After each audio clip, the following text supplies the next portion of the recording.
Hi guys, and welcome to this video on the supermoon in Taurus that we have happening tonight on the 15th of November 2024.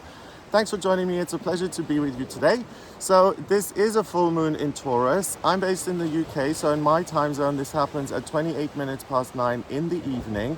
And the chart you see next to me here, that's a snapshot of the sky at the moment this full moon will take place. So I'm going to analyze the chart, see how the planets interact with each other and how they'll influence you. Once I've done that, I'll go through each sign of the zodiac from Aries through to Pisces to give you a specific message for your sign of the zodiac. And please watch my horoscopes in this order: rising sign first, then sun sign, and finally moon sign. Okay, so a supermoon is a moon that's about 14 to 30% larger than a regular full moon. This is the last supermoon of the year, so you're really going to feel this very strongly. And I always mention that a full moon and a new moon is kind of like a 3-day event, but this one really you'll feel, or you will have already felt on the 14th of November, you'll feel it on the 15th and also the 16th. So we've got the sun at 24 degrees in Scorpio. If I'm looking at your natal chart, the sun represents your head, your conscious identity, what you're striving towards, and the moon represents your heart, what you feel, your intuition, what's going on in the inner world, right? So with a full moon, the sun and the moon are opposed to each other. They're 180 degrees away from one another. So the moon is fully illuminated, and as far as the moon's concerned, it's reached its completion point in its 28-day cycle, and it gets to go, hooray, let me let go of all of this energy. And because it's a supermoon, it'll do even more of that. And in Taurus, you'll be showered with this Taurus energy. Now, the whole axis of Scorpio and Taurus is about control. Taurus is very good at taking control of the physical world. It's great at creating security and abundance and prosperity and beautiful things. It's ruled by Venus, right? The planet of love and beauty and creativity. And Scorpio is very, very good at connecting on an emotional level and being emotionally available and having that emotional courage to go places that not everyone would want to go. You know, so really the difficult things in life and being there for someone in their darkest hour and really connecting with another person on a soul level as much as that's humanly possible. So Scorpio is very, very good at uncovering hidden secrets and getting to the emotional truths of things. So with the sun being at 24 degrees in Scorpio, on an intellectual level, you'll be very clear about what's going on in your life, where you are, what your role in things is, what the environment is all about, and how you feel about that. Are you satisfied with your circumstances? Could something change? Do you feel like you're in control or out of control? I think those kind of themes of identity and the role of your identity in life and in the world is going to be up for discussion. It then does oppose the moon at 24 degrees in Taurus. So again, 2 and 4 is 6 in numerology, and that's an opportunity. And with the moon being in Taurus, there's an opportunity to come to some sort of a conclusion about your life as it is now, and to say, this is what I want to change. And the amazing thing about this supermoon, I mean, the fact that it's a supermoon is remarkable in itself, right? But we've got Uranus sitting next to it, 1 degree away from it. And Uranus is the planet of the miraculous and the unexpected and the thing that you could never imagine happening. And this time of year, it's illuminated by the sun. In this case, it's almost a perfect opposition. So this is the time of the year when it's best to see Uranus at night in the sky. You can actually visually see it. But the fact that it's 1 degree away from the moon, 1 in numerology is the boss, the pioneer, the person in charge. And it really says that you're in control of your circumstances, and if something doesn't suit you, you have the power to change that. But again, Uranus is kind of remarkable at 25 degrees in Taurus, because this being next to the moon, the things that are almost impossible to let go of in life, certain ways of being or thinking, ideologies, toxic relationships, addictions, certain kind of behaviors, the inability to overcome your own fears or doubts. With these two sitting together in Taurus, there's something monumental about this, and there's something that says, I want you to make the biggest changes in your life, the ones that you're actually afraid of, but that deep down you somehow know and feel that these things could come true, that these things would be better than the way things are now. And it's to stop sitting on the sidelines, like in a reserve position, and to actually live your life now as it is, rather than a facsimile of life, and at the same time kind of dreaming of what it could be. So this is an opportunity to step out of fantasy and into reality, and to have the confidence and the courage to do that. So there's something about this which is like a breakthrough that the individual on their own wouldn't be able to accomplish. It's so monumental that you're able to let go of a structure that has been part of your life a long time, and that almost seems to be your identity. So there's the chance here to really accomplish something that you may have tried to do many, many times before in life, or something that you're thinking of for the first time. But if something like this occurs to you during the full moon period, that it's like, actually, I have an idea that my life could be very different. Really pay attention to that, because it's a truth. It's something, if you do act upon it, it will manifest, and it will be better as such than the version of things as they are now, if that makes sense. The moon then also forms other connections. First of all, it sextiles Neptune at 27 degrees in Pisces. Neptune rules Pisces, so it's very happy in that placement, and Neptune is the outer planet of the dream and connection and what could be, premonitions, the intuition, right? At 27 degrees in Pisces, it's almost having like the wise old hermit with his lantern showing you the way to your own inner truth, your inner environment that is meant to be spilled over into the physical world and realized. And that then is your life purpose and the influence that you'll have. Not that that sounds over the top or anything. It sounds like a lot, and that's the point I'm trying to make here, is that this isn't just a full moon that we have every month. This is an opportunity for genuine, massive change. Neptune then trines the sun in Scorpio. So again, they're kind of teaming up and helping you to get to the hidden truths, to the core truths about yourself and about your life that you may be afraid of and that you may not want to look at, and to say, here it is, and I treasure this, and I'm going to transform it into something beautiful that is totally based on my approval of things, and it's independent of everybody else. We also have the moon forming a trine with Pluto at 29 degrees in Capricorn, and we're in the last few days of Pluto in Capricorn here. I made a video in January about Pluto going into Aquarius. It stayed in Aquarius until the 2nd of September. It retrograded back into Capricorn, and on the 19th of November, so in 4 days from now, it's going to go back into Aquarius, and will stay there until 2044. And in that separate video, I talk about a lot about how I don't feel that Pluto and Capricorn has been a very good combination. It was in that placement since 2008, because it's about unraveling structures rather than building them, right?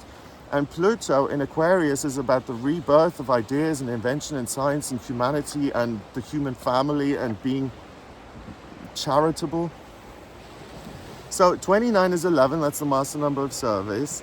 Capricorn is the sign of the worker. So this supermoon is the final opportunity, these last 4 days of Pluto being in Capricorn, to have faith in yourself that you can let go of things that don't genuinely serve you, things that may feel like securities, that may feel like crutches, that soften the blow, but that ultimately harm you. And those are often the kind of things that are impossible to let go of, because you're still getting some sort of a payoff, or there's a perceived payoff. Those are the things you can now detox and get rid of and unravel, so that you're making space for a different way of living, a different way of operating, seeing the world, thinking. Everything can be different. The moon then also forms a quincunx, so it's 150 degrees away from Pallas at 24 degrees in Sagittarius. And that's very interesting, because Pallas is wisdom, and Sagittarius is the sign of the centaur. And the centaur relies on his or her physical strength to cover a great distance and to get to a particular goal, to reach a particular outcome. So the wisdom of this supermoon is that there is a whole different journey ahead of you, and that it's to get on the genuine path and not the fantasy path, and to believe in yourself and to start living now. We also then have the moon forming a sesqui square, so it's 135 degrees away from the south node at 3 degrees in Libra and Vesta at 9 degrees in Libra. I'm combining them both, right? So if I'm looking at your natal chart, the south and north node, they show me where you're coming from on a spiritual level and the direction you're moving into. It's kind of the life purpose, right? And the south node at 3 degrees in Libra indicates that what has been accomplished here is you're able to connect to the world, to your life, to other people, and you're able to get a real assessment around what it is, what works for you and what doesn't. Vesta is like the hearth, it's the home, it's the thing that stokes the inner fire. It can also be said to be hope, right? And that at 9 degrees in Libra, it says, please, please, please trust yourself and the message of your higher self. Trust in the design for your life, the meaning that you embody, and take risks and make big decisions if you believe in them and if you believe that they will improve things. It doesn't matter if there's fear, it doesn't matter if there's uncertainty. The key thing is to make a go, to have a go and to trust your higher self and to say, I may not know everything, there could be a better way, even if it's not right in front of me at this very second, and I'm going to trust in myself that this ethereal part of me is going to lead me in that direction. And that's a big thing, you know, to have that kind of a faith in yourself. That a lot of people would not be able to bring themselves to do that and to let go of control. So this is the opportunity to stop controlling every aspect of your life as you think it is, and to let something that is you and wiser and more informed take the reins or the wheel for a time, and to guide you in a direction that we may not be able to see for ourselves. What else have we got? Okay, so I mentioned Neptune. The North Node is at 3 degrees in Aries. So this is, for the chart of the supermoon, the point of this supermoon is to make a new beginning and to use the communication you have with yourself and this true knowing to take action and to give a birthday to something. Use this as a birthday. So to start the new business or to start the new relationship or to say this is the first day where I'm going to start to act on these ideas and these decisions I've made. It's a good day to have as a birthday because it represents something wondrous and miraculous and way out of the norm. So, you know, with that, it's kind of important to look at when to start businesses and when relationships start, because the day, I believe, and let me know what you think in the comments, but I think the energy of when it started is somehow inherent in the entire dynamic for its duration. Okay, so let's look at the major aspect patterns then. So if you look at the wheel in the middle, we've got all these lines, right? And if you look at the blue ones, we've got a mystic rectangle. That's this blue rectangle made up of 2 sextiles and 2 trines. And it is what it says on the tin. It's a mystical thing. And that is your connection to yourself and the universe and all these things that give you the certainty so that you can make change happen. But the elements of it is Mars at 3 degrees in Libra, that Leo, not Libra, Mars at 3 degrees in Leo, that trines the North Node at 3 degrees in Aries, that then sextiles the part of Fortune at 6 degrees in Aquarius, and that trines over to the South Node and Vesta in Libra.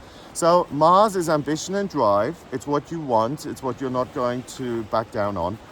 And at 3, it's again about new beginnings and communication, and Mars being in Leo is really not subtle. It is, I am the leader, I'm the magician, I'm the boss, I'm the pioneer, I am the one who's going to run this show. I'm the captain of the ship, right? And with the trine then to the North Node and Neptune, I'm now driving, I'm sorry, I'm not going to take this metaphor any longer, but I'm now in earnest moving towards realizing my genuine hopes and dreams for my life. Moving down to the part of Fortune, that idea is a good one. Please go for it. And with it going back to the South Node and Vesta in Libra, you're ready. You're at a space in your life where you've learned enough, you've experienced enough. Now it's time for you to make it happen for yourself, to be happy, to love your life, and to adjust it so that you absolutely adore it. So that you're so in love with your life, you just want to squeeze it. Okay. Let's see, what else have we got? We have We don't have a grand cross. I'm usually quite generous with the major aspect patterns, but even here, no. We've got a T-square, so the opposition between Chiron at 19 degrees in Aries, that opposes Black Moon Lilith at 15 degrees in Libra, and they peak with Hades at 14 degrees in Cancer. So that's interesting because your shadow self, your ego, is going to try and prevent you from having this breakthrough by saying, oh no, it's too risky. You always have to rely on other people and make sure that you're backed up and supported. You can't do this on your own. So if anything like that comes up, you know you're on the right track, and keep going and push through that. And it's almost like it's signposting your way forward. So if you get any like, ooh, who do I think I am to dream this big or to think I can accomplish these things, you're on the right track. The other T-square is that it connects the South Node in Vesta with Neptune and the North Node, and that peaks with Venus at 4 degrees in Capricorn. Venus is the Empress in the Tarot. Venus is Aphrodite, the goddess of love and beauty and life and creativity. 4 is structure and stability, and Capricorn is work, inner work and outer work. So the way you can love yourself and your life the most is by doing the work and saying, I have a vision for my future and I'm going to work towards making it real. And that's all I can do, and that is more than good enough. Anything else? Let's see. Don't want to miss anything here. Mystic rectangle.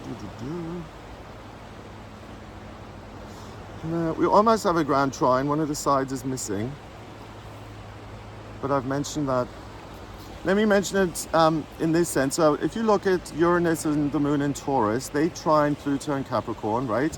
And that kind of trines the South Node and Vesta again in Libra. The other side is missing. We've got the Sesqui square there.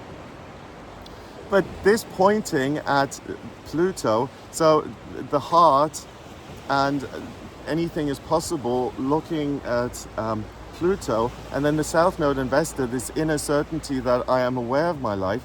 There's now the courage to let go of things which are Velcro to you, or that feel like that are impossible to let go of.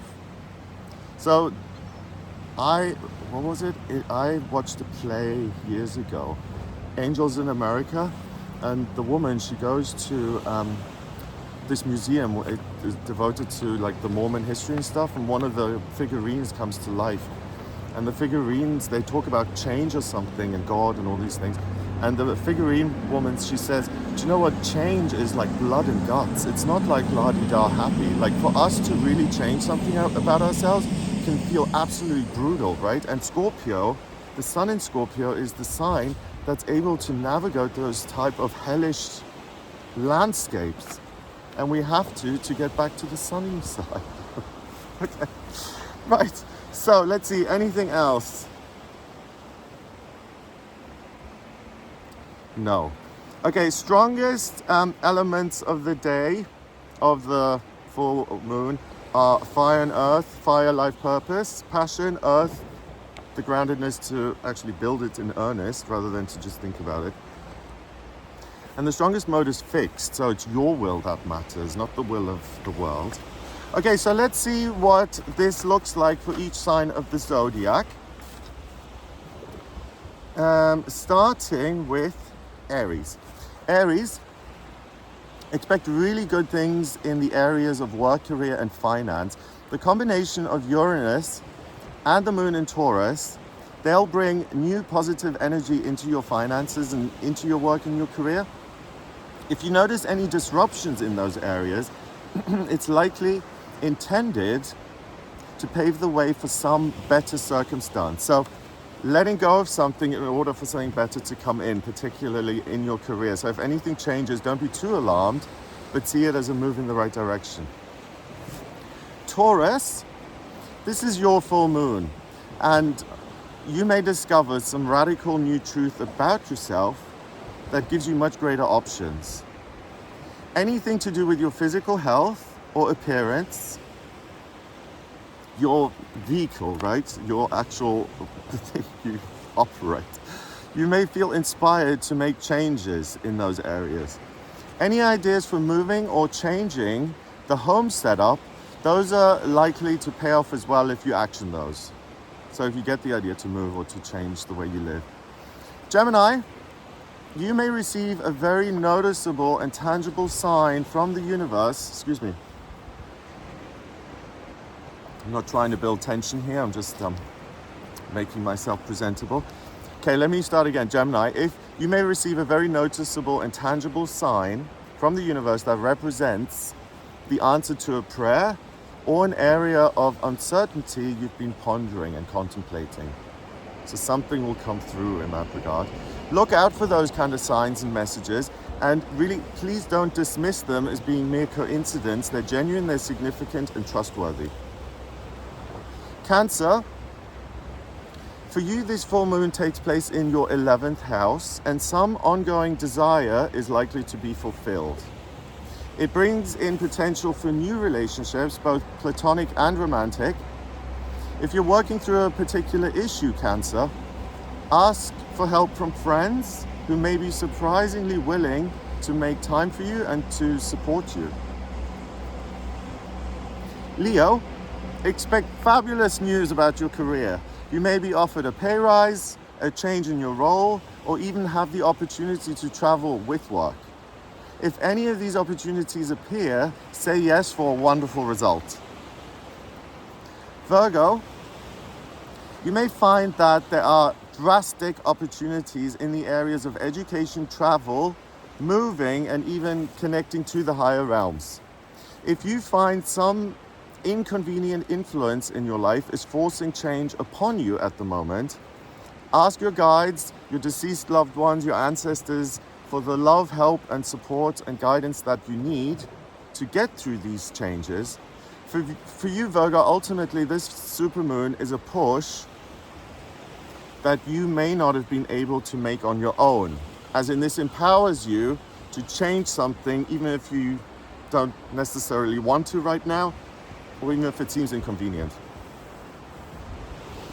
Libra, you may receive a reminder or change when it comes to one of your connections to an organization or an institutional body, like an authority of some sort. So make sure that all the obligations you have with those kind of bodies have been met.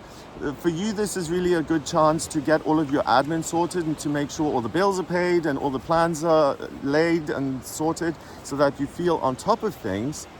And then that gives you the free time to pursue the more enjoyable things in life, particularly love and romance. So you can operate both very reasonably, getting things organized, and then have some free time. It's a kind of period of two halves for you. Scorpio, the sun is in your sign, so your energy illuminates this supermoon, and you may experience a revelation in one of your relationships.